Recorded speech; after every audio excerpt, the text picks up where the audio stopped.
We can read a verse in the Bible that's kind of an isolated verse, and then we can make a doctrine out of it, or think it's speaking of a particular doctrine. But in this case, the Bible makes reference to something called the doctrine of demons. Is there a specific doctrine that is the doctrine of demons, that they teach this particular doctrine, or is it generic, the types of doctrines taught by demons? And how do demons teach doctrines anyway? Well, the verse in question is 1 Timothy chapter 4, verse 1.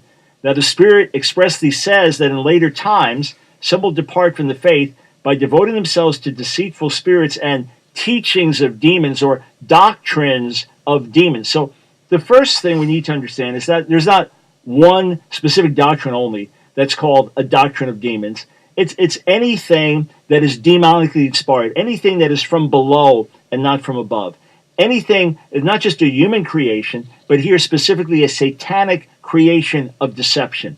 It could be something fundamental, a fundamental error about the nature of God, a fundamental error about atonement, a fundamental error about the scriptures, a fundamental error about holiness. It could be something like that. It could be a more specific issue, and Paul makes reference, for example, to forbidding people to marry. So you have different cults and groups that say in order to be right with God, you can't marry. Some would say, hey, that even applies to the Catholic Church, saying if you want to be a priest, you can't marry. That's a further controversy there.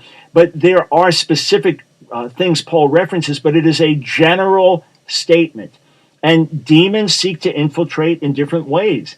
Demons infiltrate through people that give themselves over to the enemy, false prophets and false teachers, and they will speak falsehoods. Some of them are just human misinterpretations, but some of them are demonically inspired. Anything to take you away from the exaltation of Jesus, anything to take you away from the centrality of the Word of God, anything to take you away from the one true God and to get you on a path of darkness and destruction, that is something that Satan would love to do. Paul warned the Corinthians in 2 Corinthians, the 11th chapter, that Satan was going to try to seduce them from the simplicity of Christ, just as he seduced Eve.